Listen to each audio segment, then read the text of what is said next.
Boker Tov à tous, nous sommes vendredi matin et la page d'aujourd'hui c'est Daf Kuf Bet dans Masechet Ktuvot. Nous allons reprendre à la Mishnah Daf Kuf Aleph Amud Aleph. Donc on commence un nouveau Perek. Hanose et Haisha ou Paska Imo Kedesh Yazun et Bita Chamesh Shanim. Donc une personne qui épouse une femme et cette femme a posé comme condition avec lui qu'il assure la subsistance de sa fille, donc une fille qu'elle a eue avec un précédent mari, pendant 5 ans. Chayav lezuna chamesh shanim, il va avoir l'obligation de la nourrir pendant ces 5 ans. C'est-à-dire que même si pendant ce temps-là, après Niset Lacher ou Paskaimo, si elle a divorcé de ce premier mari, donc pendant ces 5 ans, et qu'elle s'est mariée avec un autre homme, ou Paskaimo Kedeshi Azunet Bita Chamesh Shanim, et qu'elle a posé à nouveau la condition que sa fille soit nourrie par son deuxième mari, donc pendant 5 ans, Chayav lezuna chamesh shanim, il a l'obligation donc de la nourrir pendant 5 ans. L'Oyomar Arishon, le premier des deux maris, ne peut pas dire l'Irchetavo etzli azuna. Lorsqu'elle viendra chez moi, je lui donnerai à manger. Et la molichla mezonotea les makom sheima, il doit lui amener à manger là où sa mère se trouve. Vechen loyomru shneem, de même les deux maris ne peuvent pas dire, donc le premier qui l'a répudié et le second, ne pourront pas dire Hare anuzanin otak echad, on va se cotiser tous les deux, vu qu'on a tous les deux pris le même engagement. Donc elle ne va pas manger 2 fois, cette jeune fille. Donc cotisons-nous de manière à ce qu'on paye chacun la moitié. Donc ils n'ont pas le droit de faire ça. Et là, echad zana, vechad notenla deme mezonot. Donc l'un va la nourrir de fait, donc il va lui donner à manger. Et le second va lui donner une pension alimentaire. Donc elle va avoir double. Niset. Abal noten la maisonnote. Si cette fille donc se marie, cette fille dont on a assuré la subsistance se marie dans cette période-là, Abal noten la maisonnote. Son mari doit lui donner sa subsistance. Vehen notnimla deme maisonnote. Et les deux maris de sa mère, donc le premier et le second, vont devoir lui verser également une pension alimentaire. Mais tout, maintenant si ces deux maris décèdent, donc les deux maris de la mère, benotea nizonot nechasim benechorin, leurs filles à eux vont être nourries de par les biens qui sont libres, c'est-à-dire qui n'ont pas été assujettis à des dettes.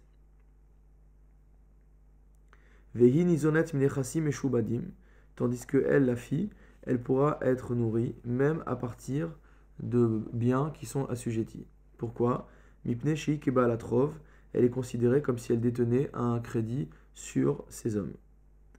Hapikri mayokotfim, les malins écrivaient sur le tnaï qu'ils faisaient avec leur épouse, Almenat sheazun et biter chamesh shanim, à condition que je nourrisse ta fille pendant 5 ans, kolzman sheat imi, tant que tu es avec moi. C'est-à-dire qu'ils rajoutaient une condition qui faisait que, comme explique Rashi, si le mari lui-même meurt, les héritiers n'auront pas assuré la subsistance, ou si la femme meurt, ils n'auront pas assuré la subsistance, ou si la femme est répudiée, ils n'auront pas non plus à assurer cette subsistance. Alors on va tout de suite regarder la Gemara. La Gemara ramène un enseignement des Amoraïm. Itmar, Haomer lachavero chayavani lechamane. Une personne qui viendrait voir une autre et lui dirait je te dois 100 zouz. Rabbi Yochanan Amar chayav. D'après Rabbi Yochanan, cette déclaration suffit à rendre la personne redevable de 100 zouz vis-à-vis de l'autre. Veresh Lakish Amar, Patour. D'après Resh Lakish, sa déclaration ne vaut rien, et donc il n'a pas à lui rembourser ses 100 zouz. Hechidami, de quel cas parle-t-on ? Ide Amarlehu, Atem Edai, si on est dans un cas où on prend des témoins, il dit vous êtes mes témoins. Donc il ramène 2 personnes, il leur a dit vous pouvez témoigner que je reconnais avoir une dette de 100 vis-à-vis de cette personne. Maïtarma de Resh Lakish de Kapata. Donc si jamais on amène des témoins, pour quelle raison on va dispenser, pour quelle raison donc Resh Lakish dispense la personne de rembourser les 100 manées. Donc il y a 2 témoins qui ont assisté à une déclaration sur laquelle il y avait une dette. Maintenant, Léolam, Eidelo Amarle Atamedai, pardon. Et dans le cas inverse, s'il n'y a pas donc de témoins qui viennent assister à cette déclaration-là, pour quelle raison Rabbi Yochanan Maïtarma de Rabbi Yochanan des Kamchayev. Pourquoi Rabbi Yochanan donc forcerait à ce que la personne rembourse? C'est des paroles verbales. Gemara répond Leolam de la Ka'amar Lehu Atemedai. Nous parlons dans un cas où il n'y a pas eu de déclaration selon laquelle il y a des témoins. Donc on n'a pas amené des personnes et on n'a pas dit vous êtes témoin que je dois à. Ve'acha bema yaskinan. Donc de quoi parle-t-on dans ce cas-là s'il n'y a pas de témoin? De amarle chayav ani lecha mane bishtar. On est dans un cas où la personne lui dit je te dois un mané bishtar, donc sur la base d'un shtar, sur la base d'un acte. Rabbi Yochanan Amar chayav. D'après Rabbi Yochanan, il sera chayav de le rembourser. D'accord? Alima milta dishtara keman de amar lehu atemedai. On considérera dans ce cas-là que la présence de ce shtar est aussi forte que si on avait des témoins. Donc, encore une fois, dans les mots de Rabbi Yochanan, Alima milta dishtara keman de amar lehu atemedai dami. Resh Lakish Amar. Alors maintenant, pourquoi Resh Lakish va dire que patour, qu'on est dispensé de payer? Alima, il lui dit Lo alima milta dishtara.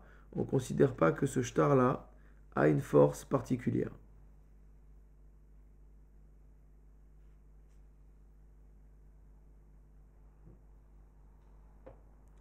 Alors on va regarder Rashi pour bien comprendre. Il y a un Rashi qui commence par Bema Yaskinan Bishtara. Donc juste pour bien comprendre le cas. Donc Rashi nous dit Chez Masar lo shtar befanenu. Il s'agit du cas où Reuven va remettre à Shimon devant nous un shtar. Vekatuvbo, il y a marqué dans ce shtar Ani chayav lecha mané, je te dois un mané. C'est-à-dire qu'on remplace la parole par la transmission d'un écrit qui contient le même message. Ve'afalpi shektav yadohu, et bien que ce soit juste un morceau de papier sur lequel il y a son écriture,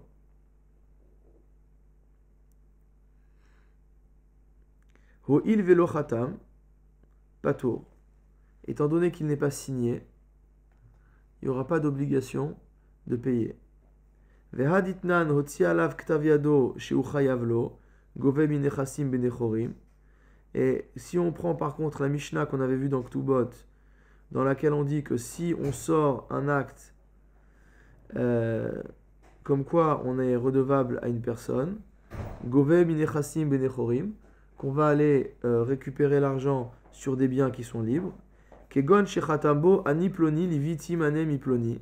C'est dans le cas où il y a marqué dessus explicitement, moi, un tel, j'ai emprunté de l'argent, enfin j'ai emprunté 100 zouz à un tel. Kedemukar beperek aisha, shenit armela, comme on l'a prouvé là-bas.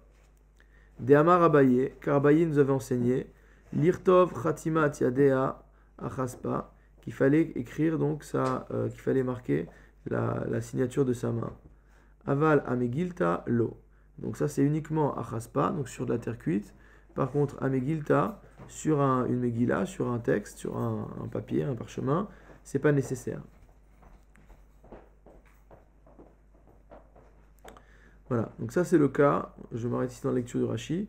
Donc ça c'est le cas, c'est-à-dire qu'on est en train de remettre à l'autre un morceau de papier sur lequel a marqué « Je te dois 100 zouz ». Tnan.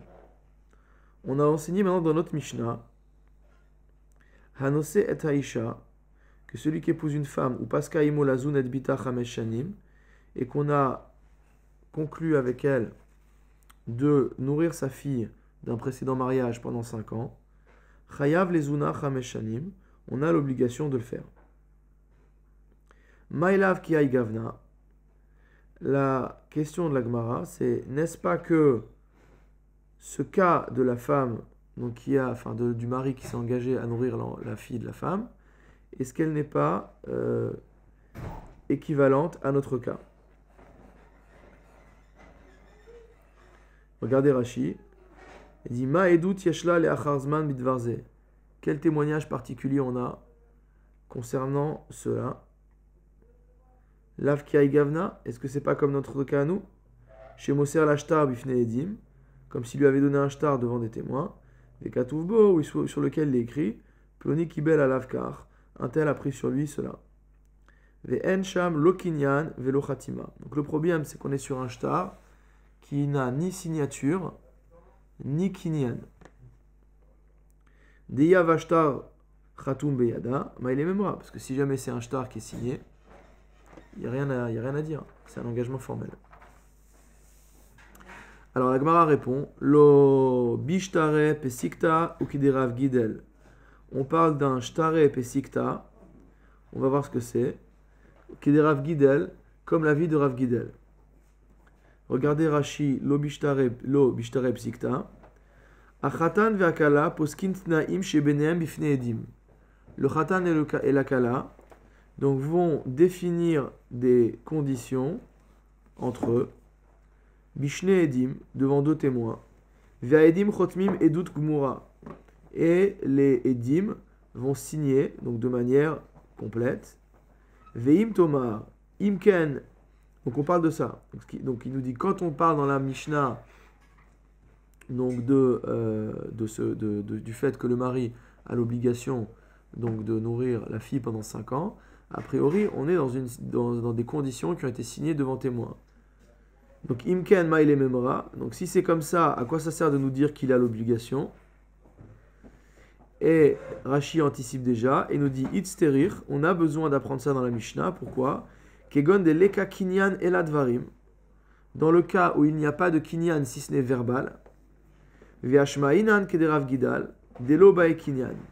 Et ça va nous enseigner, la Mishnah va nous enseigner un enseignement qui est également transmis par Rav Gidel, selon lequel il n'a pas nécessité de kinyan. Donc maintenant on va lire ce fameux enseignement de Rav Gidel. De Amar Rav Gidel Amar Rav, car Rav Gidel a enseigné au nom de Rav Gidel, au nom de Rav. Kama atanoten levincha. Donc si les parents sont en train de discuter au mariage et le père de la mariée dit au père du marié combien tu donnes à ton fils? Kach vekach, il répond, je vais lui donner tant et tant. Vechama noten levidra, et le père du marié va dire au père de la mariée, combien toi tu donnes à ta fille? Kach vekach, je vais donner tant et tant. Amdu vekideshu, si ensuite il y a eu remise des kiddushin, kanu, on considère que de par le fait que les kiddushin ont eu lieu, il y a eu kinyan de la condition qui a été énoncée verbalement auparavant. Hen advarim aniknin ba'amira. Voici des choses qui sont motamo acquises, donc qui sont validées ba'amira uniquement du point de vue verbal. Tashma. On va amener une braïta qui nous dit Katav les Kohen. Si quelqu'un écrit à un Kohen, il marque sur un papier Sheani chayav lecha 5 selaim. Je te dois 5 selaim.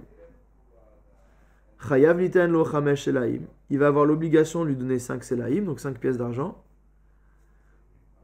Donc on rappelle que c'est normalement la quantité nécessaire à faire le rachat d'un premier-né. Ouvno et non pas douille. Mais son fils, pour autant, il n'est pas racheté. Donc un père d'un enfant va voir le Kohen, il lui donne un papier sur lequel il dit « Je te dois 5 selaim ». La Braïta nous dit il va avoir l'obligation de donner les 5 selaim, mais son enfant ne sera pas racheté par le paiement de ces 5 selaim. Ça veut dire quoi? Ça veut dire qu'en fait ces 5 selaim vont venir uniquement en remboursement de la dette qu'il a contractée et non pas pour la mitzvah. Donc ça veut dire que d'après cet enseignement, a priori, le fait de simplement donner un papier au Kohen en lui disant je te dois 5 selaim, c'est valide. Alors la Gemara, elle nous dit Sha'ane Atam, il dit là-bas c'est pas pareil. On ne peut pas conclure de là que une reconnaissance sans kinyan, sans signature est valable. Pourquoi? Parce que des Meshu Badle Mideoraita. Il dit là-bas mot à mot, il lui est asservi du point de vue de la Torah. Ça veut dire qu'il y avait déjà une précédente dette qui était marquée dans la Torah, comme quoi il doit racheter son fils pour 5 selaim. Il dit mais Yachi Amaikatav. Il me dit mais dans ce cas-là, pourquoi il lui écrit je te dois 5 selaim? Il dit que Delevarer le Kohen. Il dit en fait il y a plusieurs Kohanim et on ne veut pas racheter de n'importe quel Kohen. Donc lui il voulait absolument que ce soit Monsieur Reuven Cohen qui rachète l'enfant, Donc il va chez Réhouven, il lui donne ce papier-là. Alors attends, tu me dis que là, il était déjà Meshuba, tu me dis que c'est uniquement pour chose de Cohen. Yachi Beno Amaïno Padouille. Alors dans ce cas-là, pourquoi le fils il n'est pas racheté? Kede Oula. C'est en fait par rapport à un principe qu'on a appris de Oula. Qu'est-ce qu'on a appris? De Amar Oula, Dvar Torah, Paidouille Lircheiten. Oula dit dans un cas pareil, du point de vue de la Torah, l'enfant il est racheté, il n'y a pas de problème. Maintenant, pourquoi les Chachamim ont inséré donc une clause, on va dire, de rigueur, en déclarant que l'enfant n'est pas racheté? Gezera Shema Yomru, de peur qu'ils en viennent à dire, Podin Bishtarot, qu'on peut racheter avec un shtar, avec un acte. C'est-à-dire que si on autorise le fait que quand le père remet la reconnaissance de dette de 5 slaim au Kohen, l'enfant soit racheté, bien qu'après il va lui payer vraiment les 5 slaim, on va avoir l'impression qu'on peut payer avec des reconnaissances de dette. Donc si par exemple une autre personne a à mon égard une reconnaissance de dette de 5 slaim, bah, au lieu de payer le Kohen, je vais lui donner un morceau de papier, quoi. Donc c'est pourquoi les Chachamim ont fait une Khumra, ils ont dit non. Bien que normalement, dans le cas où lui donner un tel papier et qu'après il a payé, c'est bon. Là, on va dire qu'il devra payer et pour le papier et pour le pidyon aben à côté. De manière à ce que les gens n'en viennent pas à penser qu'on peut racheter un enfant simplement avec un morceau de papier. Amar Rava, Rava vient nous dire Ketanae.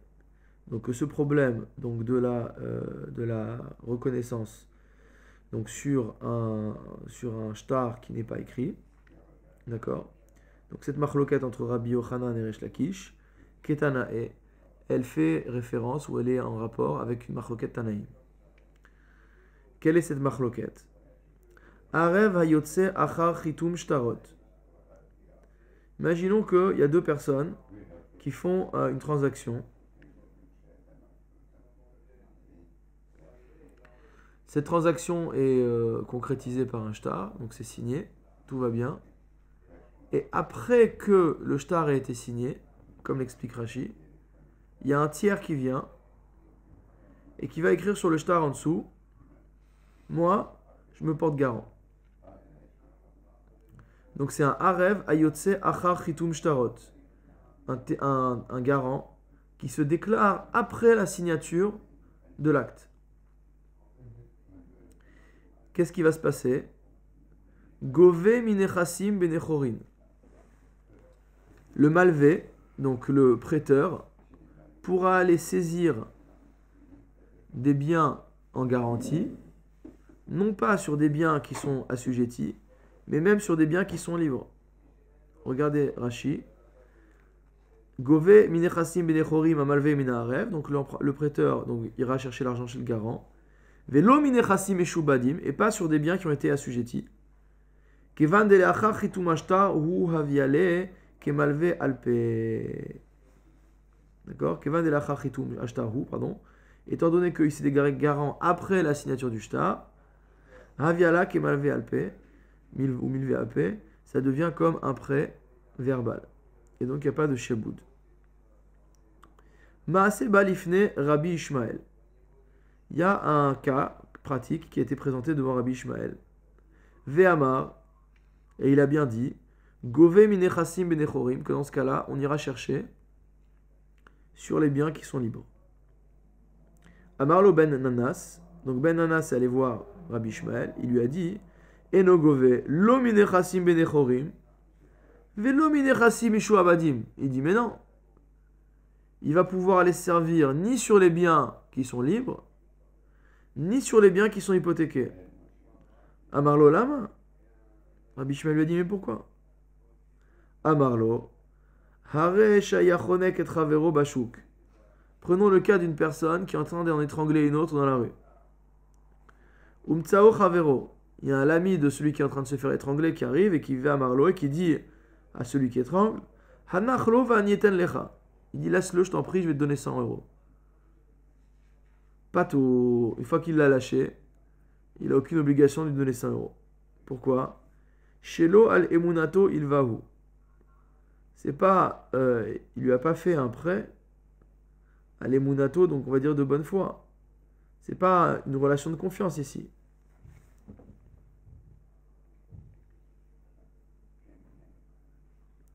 C'est-à-dire que lorsqu'il a, donc il va dire qu'il donne 100 pour que l'autre le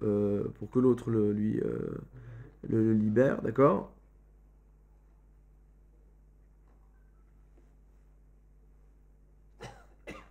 Donc il est dispensé de le rembourser.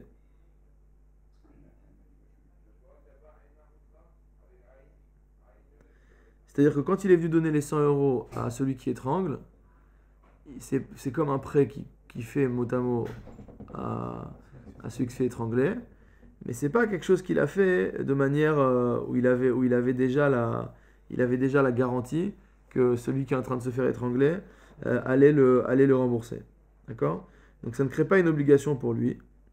Donc donc il dit que c'est semblable finalement au cas du shtar, où la garantie a été prise, où le garant s'est déclaré après que les choses aient déjà été contractées. Et donc finalement, ça n'engage pas la tierce partie. Alors la Gemara propose de dire... Donc là, c'est l'étranger qui n'est pas obligé de rembourser ça. Ouais.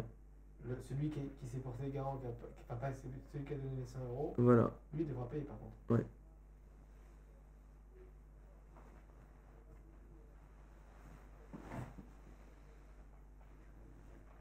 Probablement qu'il va pas vouloir payer et qu'il va dire il va dire va chercher chez l'autre quoi. Et là on dit l'autre il n'a pas l'obligation de payer ça. D'accord? Alors la Gemara propose une okimta. Il dit Lema Rabbi Yochanan de Amar. On va proposer de dire, non, c'est pas une okimta en l'occurrence. Lema Rabbi Yochanan de Amar.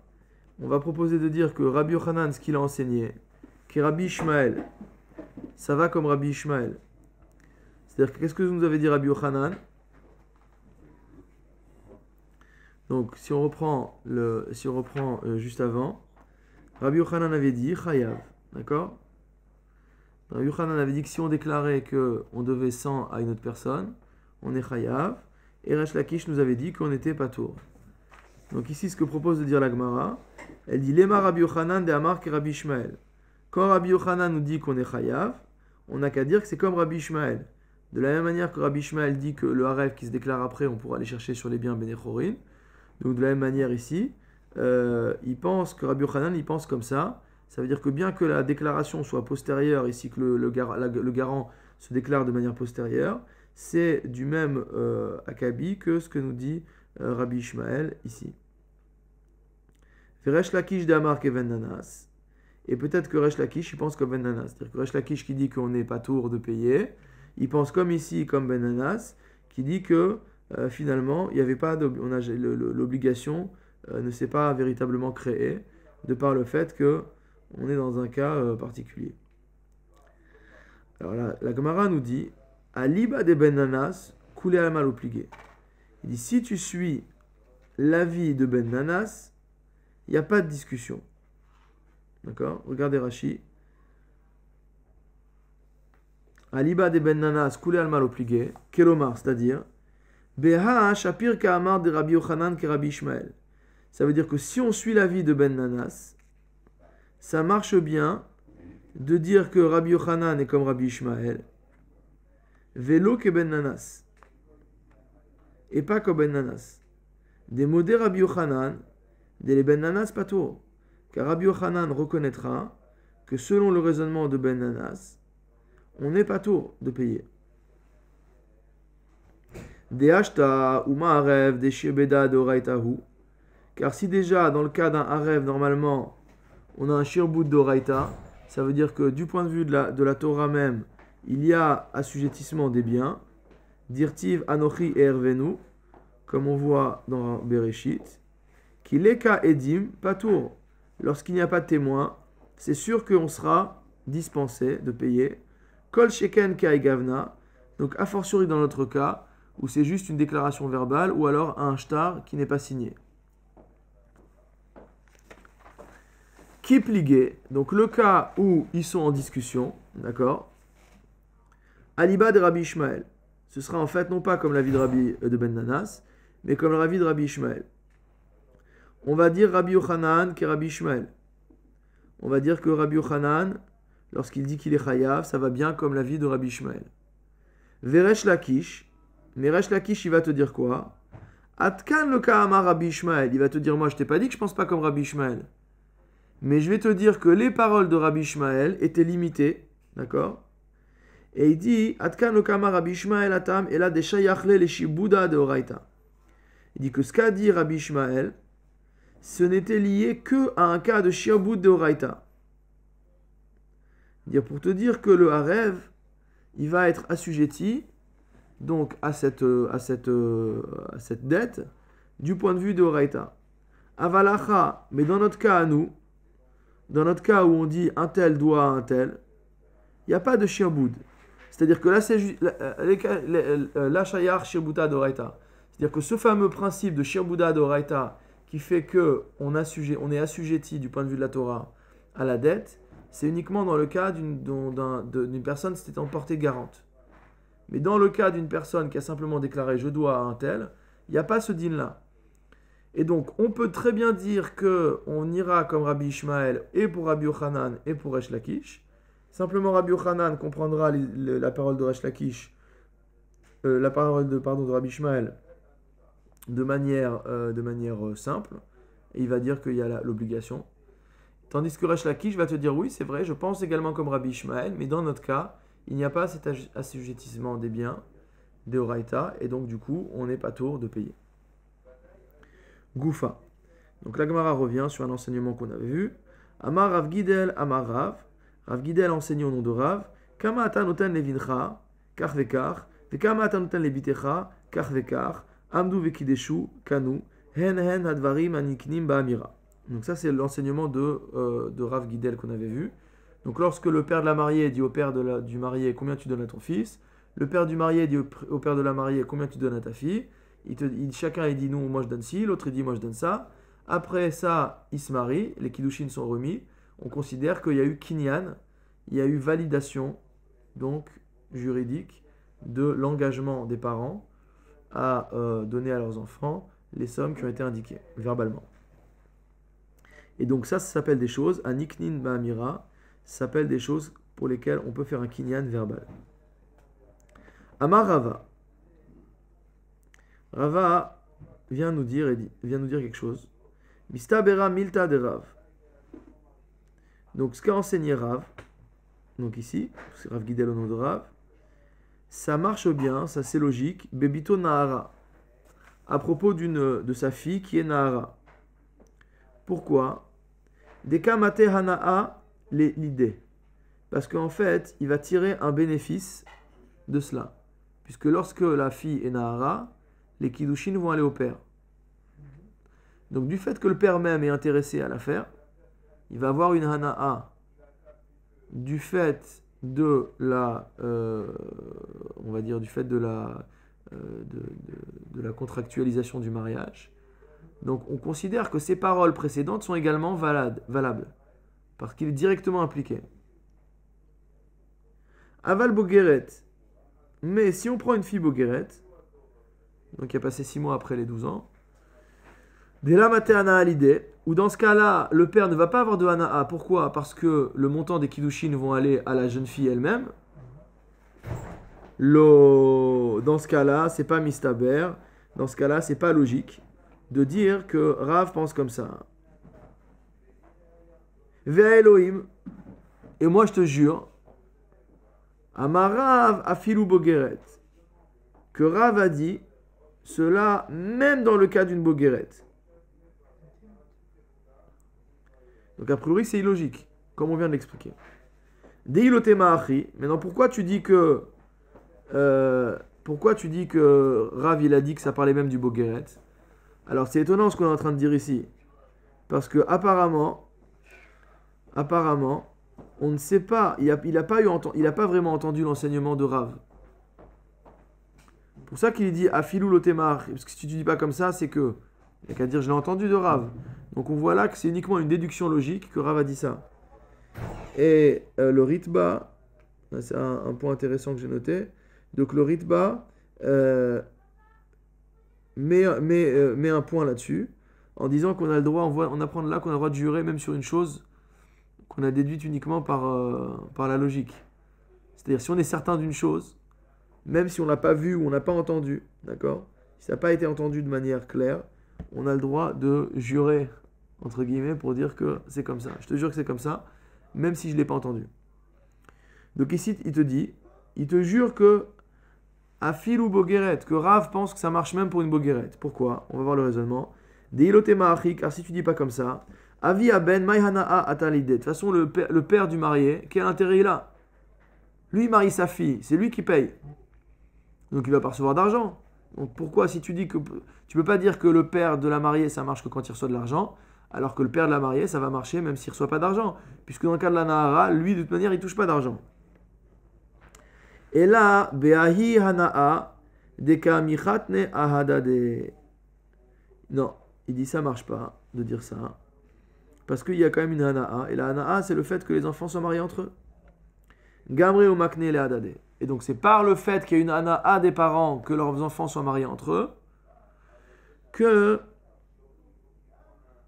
Gamre ou Makne le Hadade, que finalement il conclut la validation de ce qui s'était engagé verbalement à faire.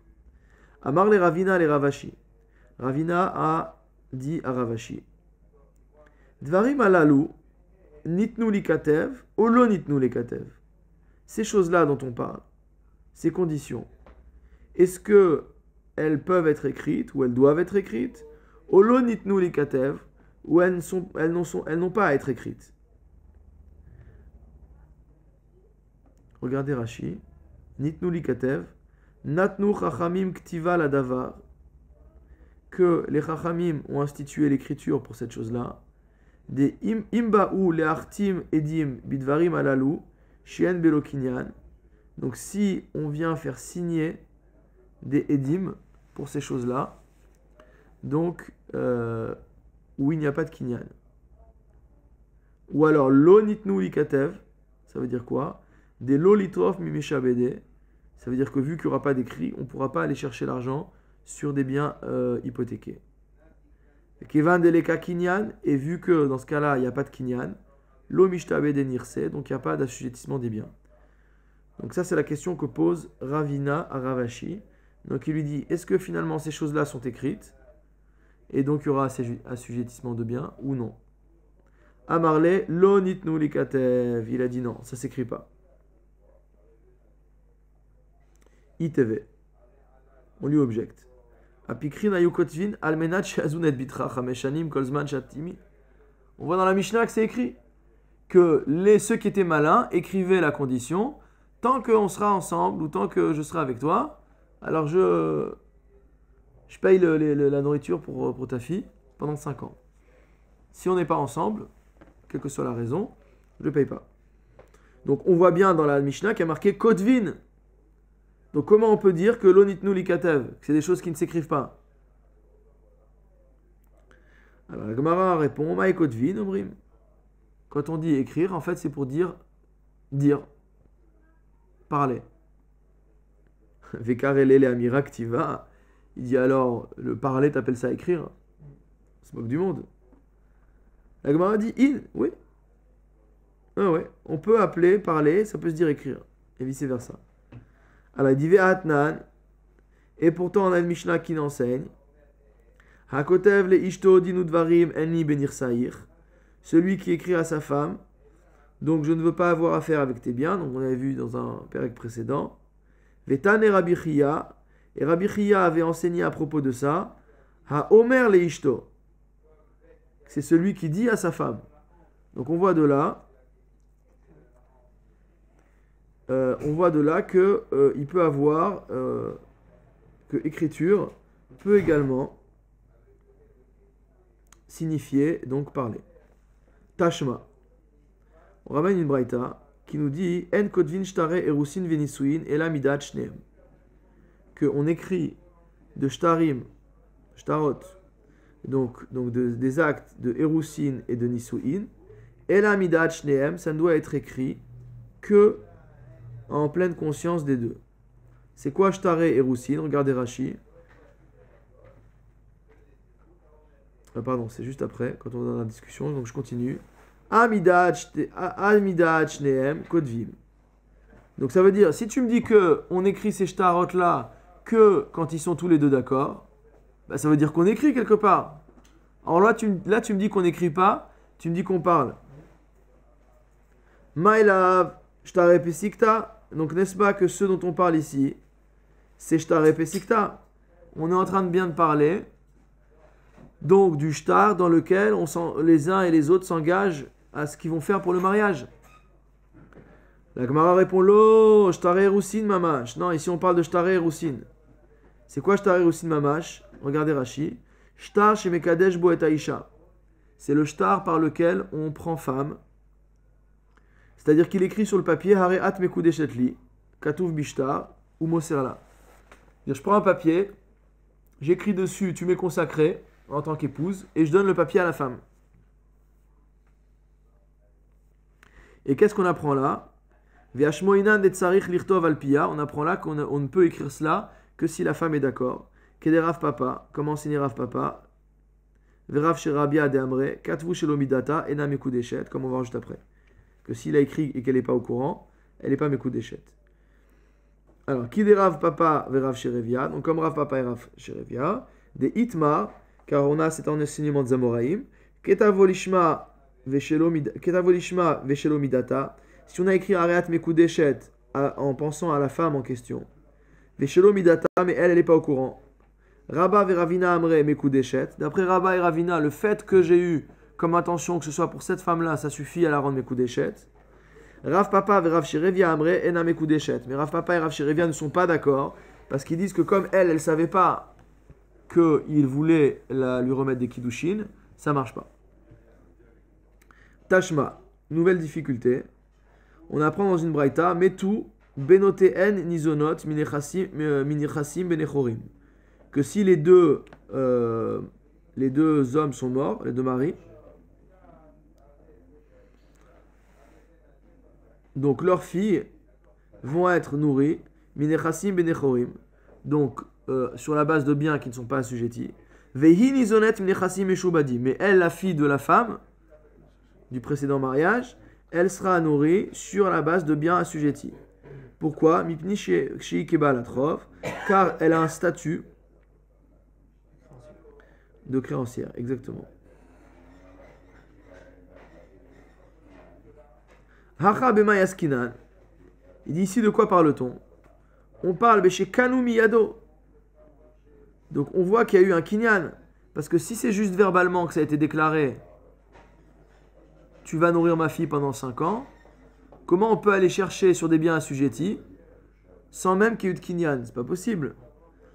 Alors la Gemara te dit, c'est pour ça que c'est un cas où il y a eu kinyan, chez Kanu Miyado. Iachi banot nami. Donc si tu me dis ça, les filles aussi, elles devraient être nourries sur des biens assujettis. Alors regardez Rashi.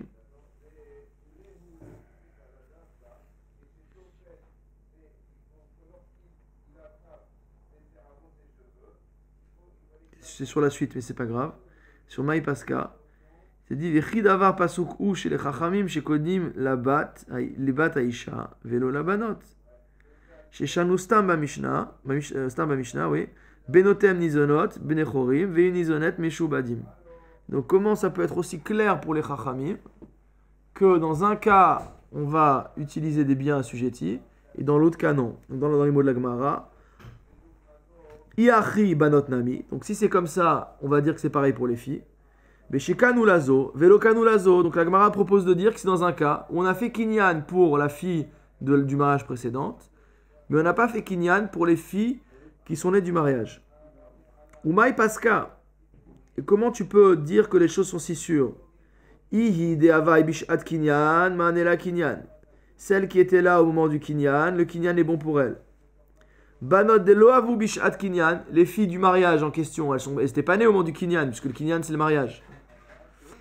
La me'anele ou kinyan. Donc pour elle, le kinyan ne va pas.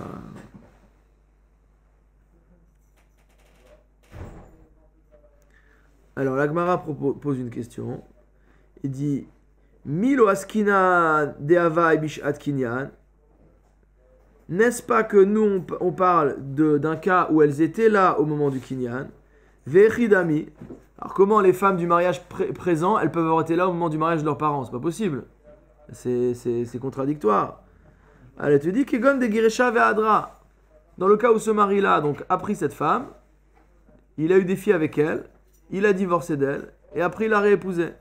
Donc les filles pouvaient être présentes au moment du kinyan, c'est-à-dire le deuxième mariage. Et là, ihi de l'eta bitnai beddin, me'anele kinyan. Donc on peut pas dire ça. C'est-à-dire que comme les filles peuvent être aussi bien au moment du kinyan que la fille du mariage précédent, donc on peut pas dire que c'est ça le problème. Donc la Gemara propose ihi de l'eta bitnai beddin, me'anele kinyan. Celle qui n'est pas incluse dans le tnai beddin, qui est que dans l'Aktuba on écrivait quoi? Qu'il s'engageait à nourrir les filles qui étaient nées du mariage. Mané la kinyan. Donc celles qui ne sont pas concernées par le tnai beddin, le kinyan va marcher pour elles. Banot de itneu bitnai beddin, lo mané leu kinyan. Donc ceux qui sont inclus dans le tnai beddin, les filles qui sont incluses dans le tnai beddin, le kinyan ne marchera pas pour elles. Et celles qui ne sont pas incluses dans le tnai beddin, le kinyan marchera pour elles. Alors la Gemara demande Migra grae.